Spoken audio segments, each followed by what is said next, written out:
Sponsored by Midland. Communication for every adventure.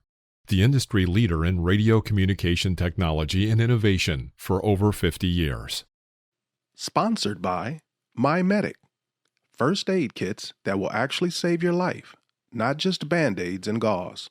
Always remember, the opinion you follow should be your own. Just consider the things stated here to be a second opinion from a complete stranger online.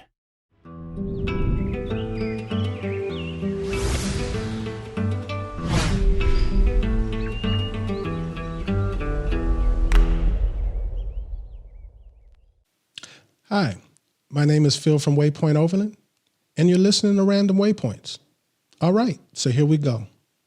Welcome to another episode of the Random Waypoints podcast. We'll be doing an episode every week, so like, share, and subscribe.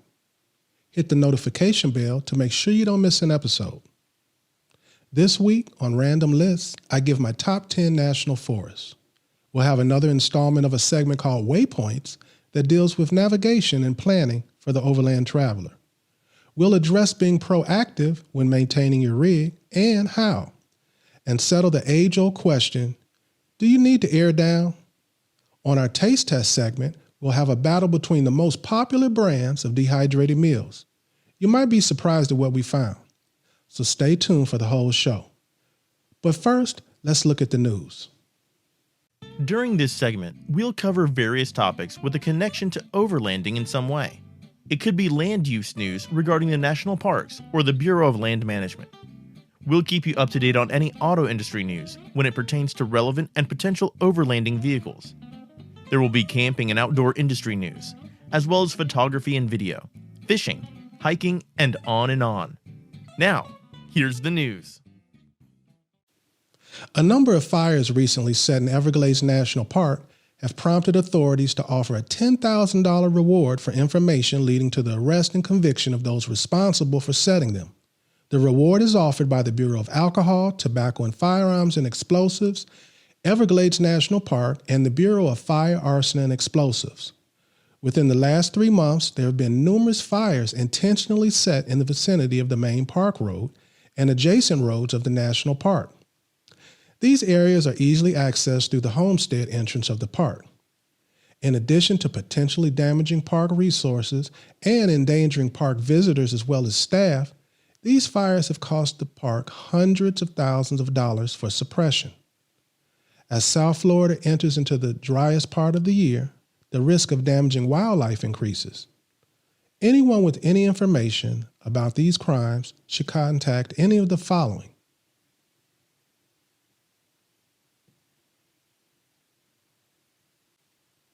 The initial interest in the Ford electric pickup truck looks promising. Ford CEO Jim Farley announced that the number of Ford F-150 Lightning reservations hit 20,000 within 12 hours after its unveiling.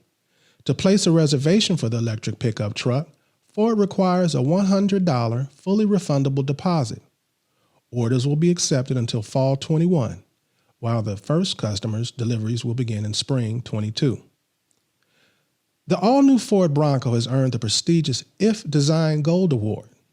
Out of nearly 10,000 entries, Germany-based iF International Foreign Design has named Bronco among its top 75 pillars of design across numerous disciplines and industries for elevating the brand and attracting new customers. The design group, which has been recognizing products for design excellence annually since 1953, is honoring the all-new Bronco with its prestigious iF Design Gold Award 2021 for its pragmatic, emotional design that brings the thrill of its iconic forebear into the 2020s. For the Bronco design team, the award validates their efforts to create a modern off-road SUV while maintaining the design simplicity of first-generation Bronco models from 1966 to 77. Visual cues such as a single-piece grille, round headlamp bisected by a bar with Bronco name, front fender trail sights, and redacted surface language free of superfluous styling or detail were highlighted by iF Design jurors. The all-new Ford Bronco starts arriving in dealerships this summer. Dometic entered into an agreement to acquire Frontrunner Vehicle Outfitters, a global provider of high-quality products for the outdoor market headquartered in South Africa. This transaction strengthens Dometic's product offering and distribution network for the vehicle-based outdoor market. Net sales of front-runner vehicle outfitters in the last fiscal year were approximately $35 million in US dollars, with a good operating margin.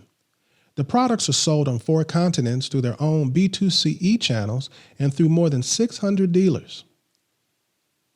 BFGoodrich Tires has launched OnTrail, a first-of-its-kind mobile app for off-road enthusiasts.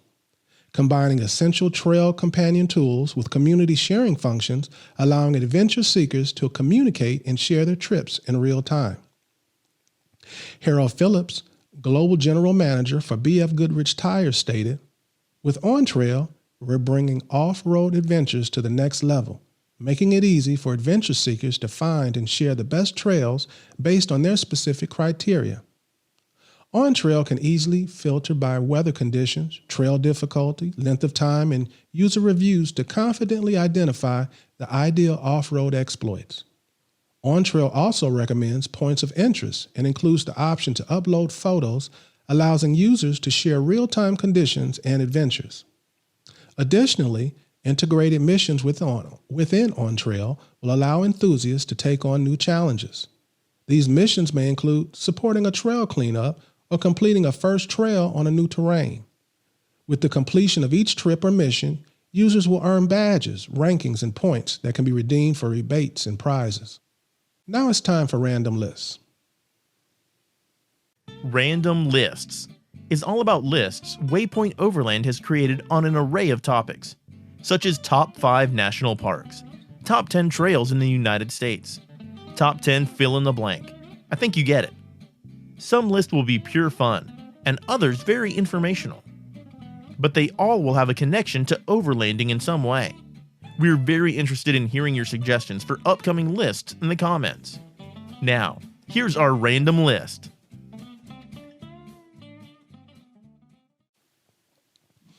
This week's list is my top 10 U.S. national forests. National forests play a valuable role in ensuring a healthy ecosystem for humans and wildlife. They're some of the most spectacular, crowd-pleasing wildlands on Earth. Under the U.S. Forest Service, the National Forest System now helps preserve hundreds of millions of acres from harm. Here are my top 10. At number 1, I have Tongass National Forest in Alaska. 35% of Alaska is forest, and Tongass is the country's largest forest, covering most of the southeast Alaska at 16.5 million acres. It's referred to as the crown jewel by the U.S. Forest Service. Most of it is made up of rainforest, and while the forest is best known for its wide expanses of trees, it's also geologically and climatically diverse enough to accommodate glaciers and ice fields. Tongass National Forest is habitat for a variety of wildlife, including brown and black bear, mountain goats, black-tailed deer, wolverines, river otters, harbor seals, and bald eagles. At number 2, I have Gifford-Pinchot National Forest in Washington. Gifford-Pinchot National Forest is known for its caverns and tunnels made of lava cooled over a vast amount of time. But the draw for most overlanders will be the Washington Back Roads Discovery route that runs through it. It starts from south of the forest at the Oregon border all the way north to the Canadian border. It's also home to the Mount St. Helens National Volcanic Monument. The forest spans 1.3 million acres along the sides of the Cascade Mountains. And it's made up of high mountain meadows and fields, huge glaciers, old-growth forests, and many volcanic peaks. It's also home to Mount Adams, the second tallest volcano in the state after Mount Rainier. The forest has many rivers, lakes, and streams that contain a variety of fish like Chinook salmon, coho salmon, steelhead trout, cutthroat trout, and rainbow trout. You'll also find abundant elk, black bear, mountain goats, and bobcats. At number 3, I have the White Mountain National Forest. Spanning more than 800,000 acres, White Mountain National Forest features some of the most untamed and beautiful country in the Northeast, including the Presidential Mountain Range. A highlight of this region is the 6,288-foot Mount Washington that has long boasted the world's worst weather. With wind speeds in excess of 200 miles per hour recorded here, and as much as 4 feet of snow has fallen in a single 24-hour period. Despite the rugged weather, White Mountain National Forest boasts lush wooded landscapes too. Wildlife highlights in the area include moose, black bears, and peregrine falcons. At number 4, I have Bridger-Teton National Forest in Wyoming. The forest is part of the Greater Yellowstone ecosystem, which is considered one of the largest, nearly intact temperate zone ecosystems on Earth. Bridger-Teton is 1.2 million acres and straddles the Continental Divide. The terrain is studded with glaciers, lush alpine meadows, limestone peaks, and hundreds of miles of rivers and streams. You have an excellent chance to spot moose, bighorn sheep, grizzly bear, elk, bobcats, and bald eagles. At number 5, I have the Green Mountain National Forest in Vermont. This forest is like a dreamscape that changes each season. It's a full-on postcard winter wonderland during the coldest months of the year. And in the fall, things turn into a fall foliage heaven, which makes whenever you visit the perfect time visually. If you're a photographer or videographer that enjoys landscapes and/or wildlife, this must be on your bucket list. Green Mountain National Forest is a temperate broadleaf and mixed forest with plenty of wildlife. Beavers, moose, and wild turkeys all roam amongst the trees. There's something to do all year. Colorful foliage in the fall, camping and canoeing in the summer, or a picnic among wildflowers in the spring. At number 6, I have the Superior National Forest in Minnesota. Superior National Forest is a hot spot for kayaking, canoeing, hiking, fishing, and skiing. The Boundary Water Canoes Area Wilderness along the border with Canada is a 1 million acre paradise full of rugged cliffs and crags, gentle hills, canyon walls, rocky shores, and sandy beaches dotted with lakes of all sizes. Anyone who's spent the night in the Boundary Waters Canoe Area Wilderness already knows that the night sky overhead is spectacular. The area's dark skies and northern location make it a prime spot for northern light sightings. The lights appear most frequently in the late fall and winter between the hours of 9 p.m. and 4 a.m. Superior National Forest also harbors some truly special wildlife, including gray wolves, moose, lynx, and black bear. It's also a popular area for birding, with hundreds of species reported in the area. At number 7, I have Dixie National Forest in Utah. This is a forest I never hear anybody talk about. Dixie Forest often gets overlooked for nearby destinations like Zion National Park and the Vermilion Cliffs. But Dixie National Forest boasts giant ponderosa pines and spectacularly colored cliff canyons, including the famous Red Canyon with its brilliant red spires. Other notable spots are Death Hollow, which is a very dramatic canyon and wilderness area made up of vertical gray-orange walls of sandstone, and Hell's Backbone Road, a rugged 38-mile road connecting the towns of Boulder to Escalante. The road has a bridge of the same name that has a 1,500-foot drop on both sides. Dixie National Forest is also home to Boulder Mountain, which contains a bunch of little lakes and opportunities for hiking, fishing, and other outdoor activities. At number 8, I have the Salmon Chalice National Forest. The Salmon Chalice National Forest contains most of the iconic Frank Church River of No Return Wilderness, the largest contiguous wilderness in the lower 48 states. It's nearly 2.4 million acres of rugged mountains, surging rivers, and fir and pine forests. The forest's roughly 2,616 miles of maintained trails should satisfy anyone's desire to be off-road. About 50% of Sawtooth National Forest is woodland, with 1,100 plus lakes and 7,500 miles of streams and rivers running through it. There are wide-ranging possibilities for recreation, from very primitive exploration to highly developed sporting on Redfish Lake. At number 9, I have Washington and Jefferson National Forest in Virginia. Washington and Jefferson National Forest are two national forests that became one in the 1950s. Washington and Jefferson Forest stretch across Virginia into West Virginia and along the Appalachian Mountains. There's an outdoor enthusiast paradise with ideal conditions for hiking, fishing, biking, skiing, horsebacking, riding, and hog washing. The forest is also home to 2,300 miles of streams, 40 species of trees, and 50 endangered plant species. At number 10, I have Humboldt-Toyabe National Forest in Nevada and California. This forest is a spectacular 6.3 million acres and is the largest national forest in the 48 states with 18 wilderness areas. Located in Nevada and a small portion of eastern California, the forest offers year-round recreation of all types. Whether you appreciate the heat of the desert or the coolness of the mountains, the Humboldt-Toyabe National Forest provides a place for you to enjoy your camping experience. And there's plenty of dispersed camping, so you'll get the peace, solitude, and adventure you're looking for. Well, that's my list. Do you agree or disagree? Do you have your own list? Well, share it in the comments. Now it's time for Waypoints. Waypoints. Waypoints will cover all aspects of navigation for the overland traveler. Navigation is the act or practicing of navigating, the method of determining position, course, and distance traveled.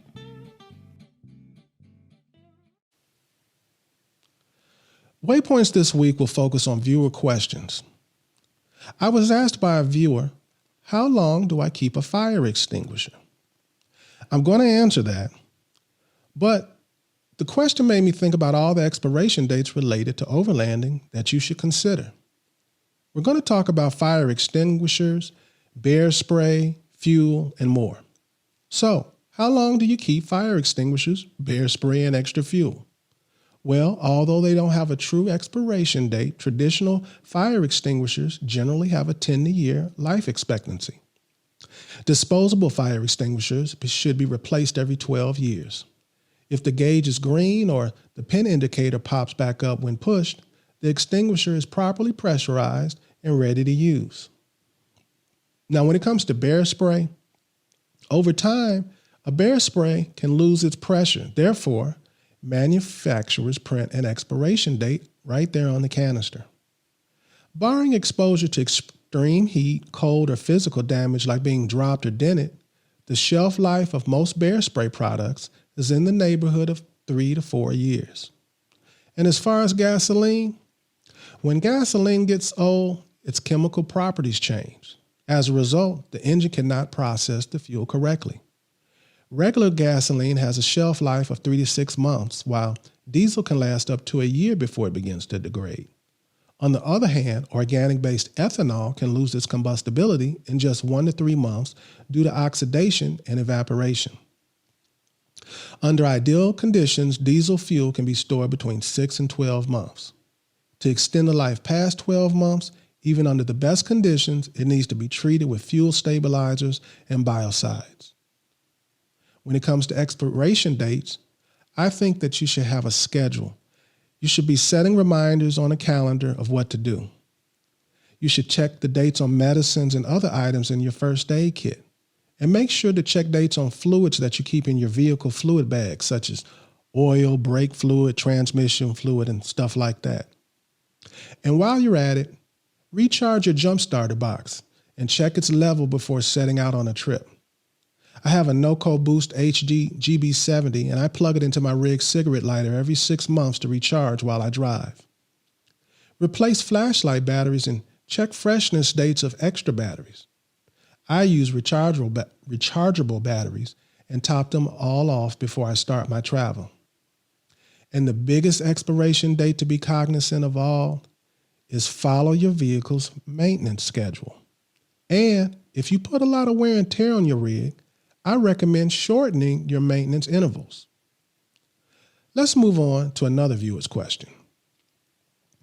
A viewer asked, should I air down on the trail and why? Well, airing down is the perfect way to get extra traction on the trail or the rocks. Airing down will give you more traction off-road, whether you're in sand, snow, dirt, rocks, or mud. When air is let out of the tire, it increases the footprint on the surface. A larger surface is a better contact patch and allows for more tread to grip the dirt or rocks below. When it comes to tire pressure, it does more than adding to the traction of the vehicle. It can also help with the ride quality. a lower tire pressure can make a drive on a washboard road more enjoyable. No matter if you're on an overland expedition, traversing a muddy swamp, or in the sand dunes, if your tire hits the dirt, you should be letting some air out. The best part about airing down is there's no wrong pressure. Go out to a local trail and play around on an obstacle, and once you find a pressure that works, you may be surprised how much more your vehicle is capable of on the trail. So, what tire pressure do you run off-road? And how do you air back up after the trail? Let us know in the comments below. Now it's time for taste tests. Taste tests. Taste test is where we evaluate the taste of a food product, whether on its own or compared with other products. Some taste tests will be conducted blind, while others will focus on a particular brand or item. This week on Taste Test, we have a battle between the most popular brands of dehydrated meals, Readywise versus Mountain House. I know some of you store them in your dry boxes for emergencies, but have never tried them. So we'll be tasting each brand's version of Chili Mac and Teriyaki chicken and rice. Who will reign supreme? Let's find out.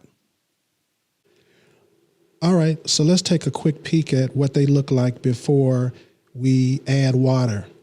It seems like over here, the Readywise, the noodles are a little thinner, the colors are a little lighter.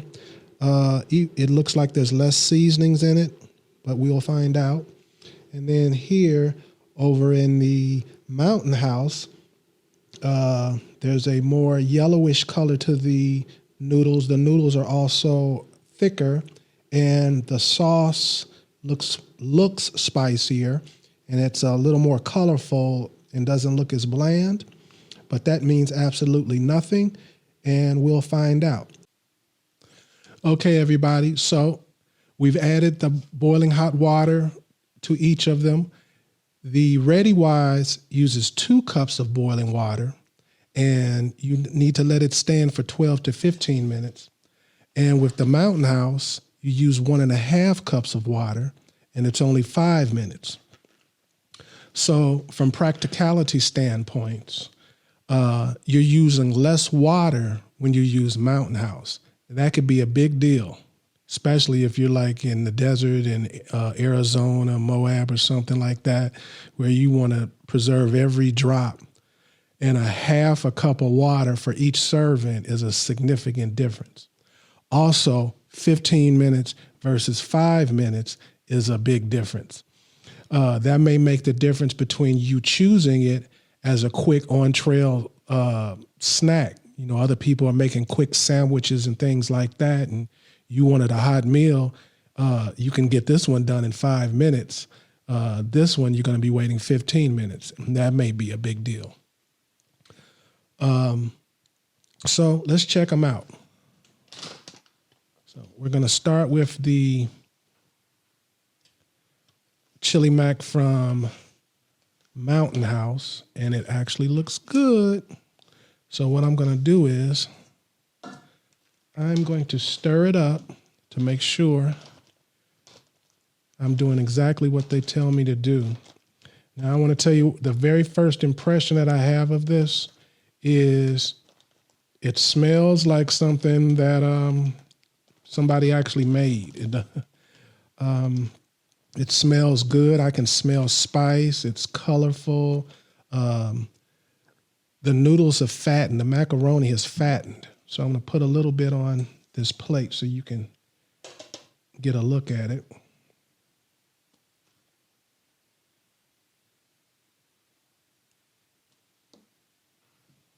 And there it is. Let's get in a little closer so that you can see the texture of it.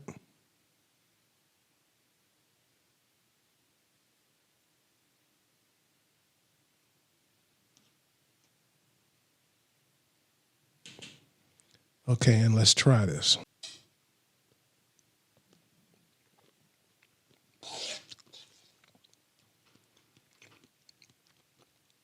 This is good.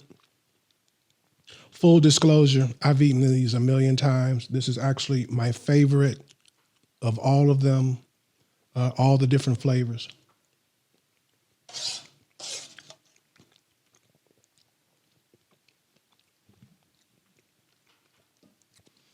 Tastes like real chili. Tastes like real beef. The beans are fully dehydrated. I put the exact amount of water that they said. I didn't put less, I didn't put more. It's not soupy.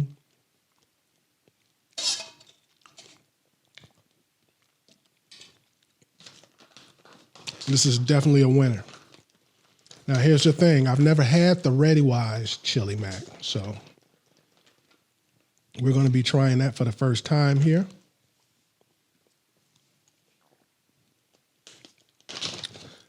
And I am not getting the same impression that I got immediately opening this up. Seems kind of watery, but let's stir it up and see what happens.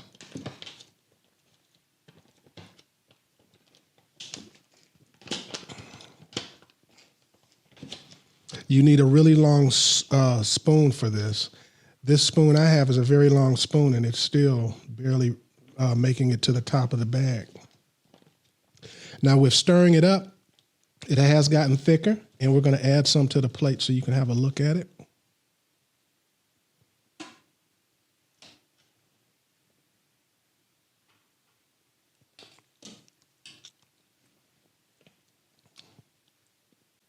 And there you go.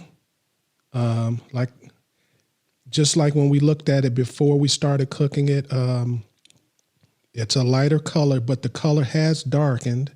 The noodles have gotten thicker. They're almost as big as the Mountain House, but the noodle isn't thick like the other one.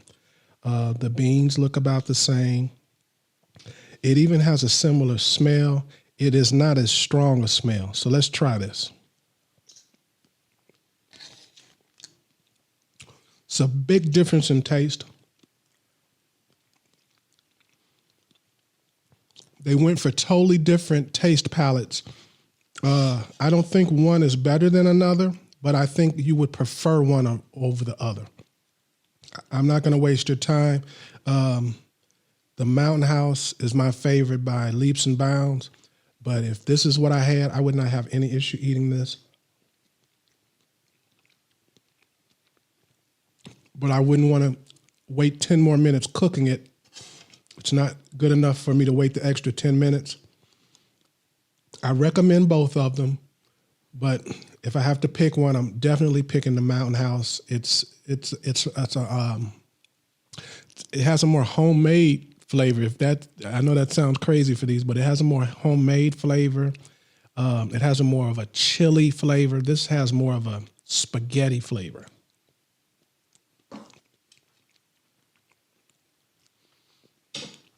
Now, while we were discussing these, I want to talk about some of the things that you can carry along with you that make these, they're already good, but you can kind of up things.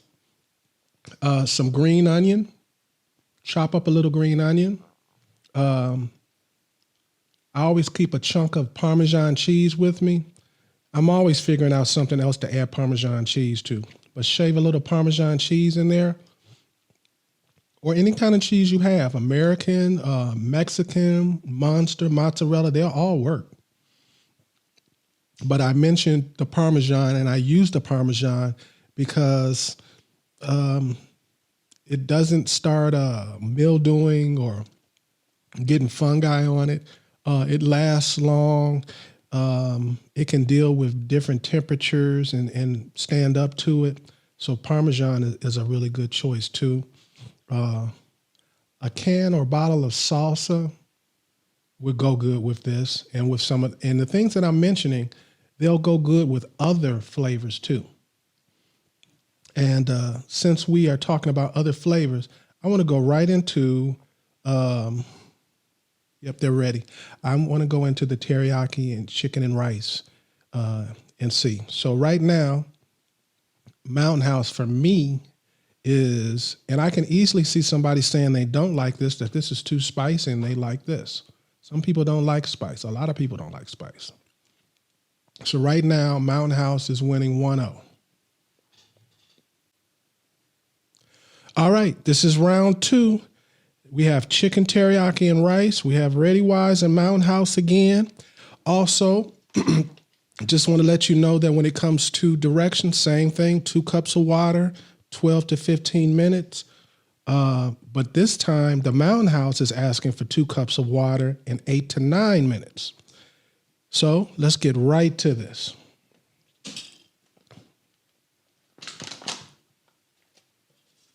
So we're going to stir up the Mountain House.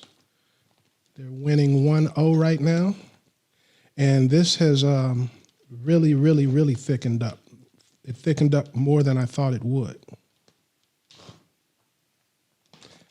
Let me put some on my plate so that you can take a look at that. And that actually looks really good. It looks delicious. I can see the vegetables. I can see the peas. I can see the carrots. I can see the green pepper. I can see the sauce. I can see big chunks of chicken. So let's dig in.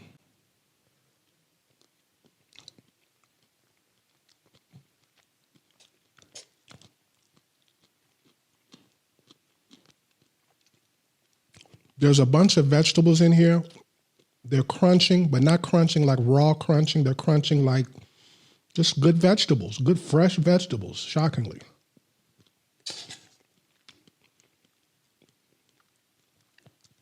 The size of the chicken pieces are not significant, but not enough for you to complain.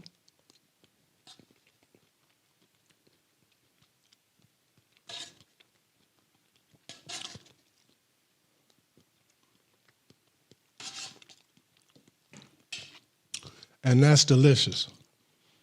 I would eat that. Teriyaki chicken and rice is not my favorite. I've had them by all the different brands. They're not my favorite, but I do like Mountain Houses if I have to eat them. So let's move on to the Readywise. Yeah. All right, we're going to stir this up. And it looks a little watery, which is what happened last time. But when I stirred it up, it thickened up. And it's starting to thicken up pretty quickly, but it's not as, well, I'll let you just take a look yourself.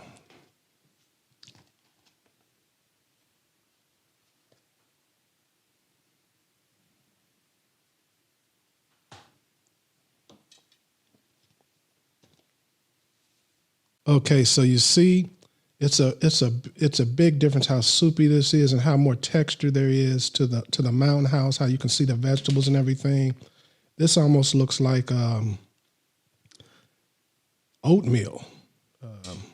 So let's see what it tastes like. All right, here we go.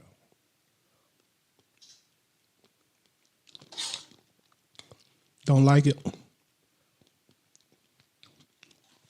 It's not nasty.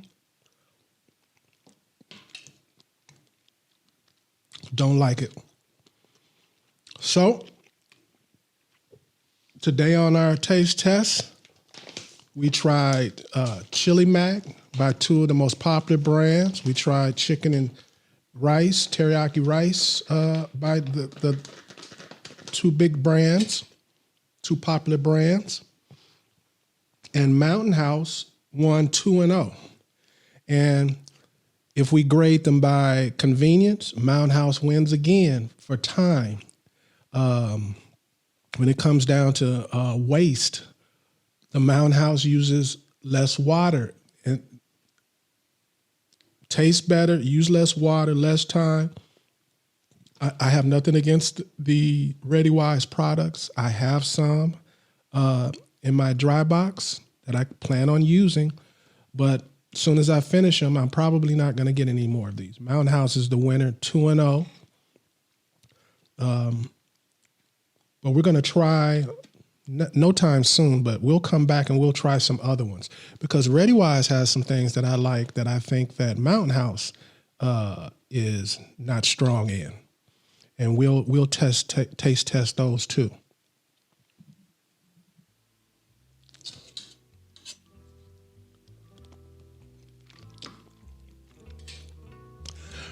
Well, that wraps up another episode. In honor of Memorial Day, we leave you this week with footage from the Washington, D.C. National National Mall, where you'll find the Vietnam Veterans Memorial, the Korean War Veterans Memorial, the World War II Memorial, as well as many other historic memorials and monuments. We'll see you next week. I hope you like, share, and subscribe. And with that, I want everybody to stay safe, tread lightly, and hopefully I'll see you here or on a trail soon.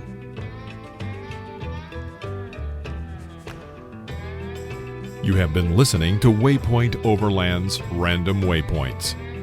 Like, subscribe, and stay tuned for more.